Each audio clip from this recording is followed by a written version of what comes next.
নমস্কার বন্ধুরা, বাংলা বার্তায় আপনাদের স্বাগত।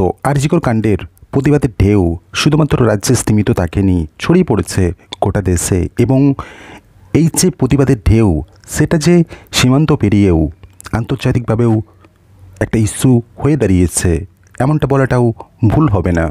গত 5ই সেপ্টেম্বর এই মামলার শুনানি ছিল, কিন্তু সেদিন প্রধান বিচারপতির বেঞ্চ, সুপ্রিম কোর্টের প্রধান বিচারপতির বেঞ্চ না বসাই সেই দিন শুনানি হয়নি, অর্থাৎ পিছিয়ে যায় আজ 9 তারিখ। আজ সুপ্রিম কোর্টের দিকে এই আরজিকর মামলার শুনানিতে নজর রয়েছে গোটা ভারতবর্ষের মানুষ অধীর আগ্রহে তাকিয়ে রয়েছে সুপ্রিম কোর্টের দিকে।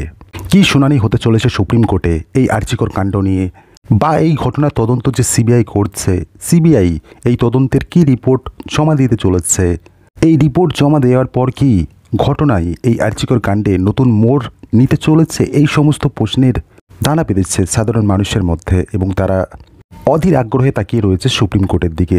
রাজ্যের শাসক আরজিকর কাণ্ডে প্রচণ্ড রকম অস্বস্তিতে পড়েছে, এটা আর বলার অপেক্ষা রাখে না। আরজিকর কাণ্ডের প্রথম দিক থেকে আমরা দেখেছি শাসক দলের একজন সাংসদ তিনি পথে নেমেছেন, আরজিকর ঘটনায় সরব হয়েছেন, শাসক দলের ভূমিকা নিয়েই প্রশ্ন তুলেছেন। তিনি হলেন সুখেন্দু শেখর রায়। কার্যত শাসক দলের ওই নেতার এহেন সিদ্ধান্তে শাসক দল তো অস্বস্তিতে পড়েছিলই, কিন্তু সাম্প্রতিককালে আরও একজন সাংসদ জহর সরকার, যিনি ইস্তফা দিয়েছেন শাসক দল থেকে, এবং কার্যত এর ফলে শাসক দল আরও একবার প্রচণ্ড রকম অস্বস্তিতে পড়েছে। আরজিকর কাণ্ডে নির্যাতিতার পরিবার তো এমনটা বারংবার অভিযোগ তুলেছে বা আঙুল তুলেছে প্রশাসনের দিকে। তারা এমনটা অভিযোগ করেছে, আমরা বিগত দিনে দেখেছি, তারা এই দাবিটা তুলেছে যে এই ঘটনায় তথ্য প্রমাণ লোপাট করেছে প্রশাসন। এবং এই সমস্ত কিছুর মাঝেই যখন সুপ্রিম কোর্টে শুনানি হতে চলেছে, সেই দিনই নবান্নে প্রশাসনিক একটা বৈঠক ডাকা হলো। তো এখন তো প্রশ্ন আসতেই পারে যে কেন বৈঠক ডাকা হলো। তো বিগত প্রত্যেক বছরের মতোই দুর্গাপুজোর আগে একটা প্রশাসনিক যে বৈঠক, সেটা তো করেন রাজ্যের শাসক, এটা তো জানার। কিন্তু এই বছরের যে বৈঠকটা ডাকা হচ্ছে একই দিনে, যেদিন সুপ্রিম কোর্টের শুনানি রয়েছে একটা ইস্যুতে, যে ইস্যুতে শাসক দল চরম থেকে চরমতম অস্বস্তিতে পড়েছে।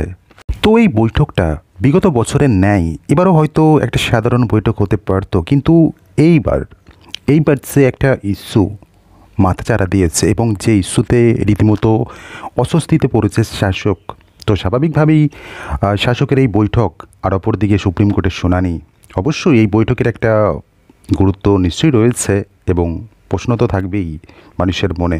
বাকি সুপ্রিম কোর্ট কী শুনানির রায় শোনায় এবং কি সিদ্ধান্ত সুপ্রিম কোর্ট নেয় বা নির্দেশ দেয় সিবিআইকে, বা এই ঘটনায় কারা সামনে আসতে চলেছে, সেদিকেই নজর রয়েছে গোটা দেশের।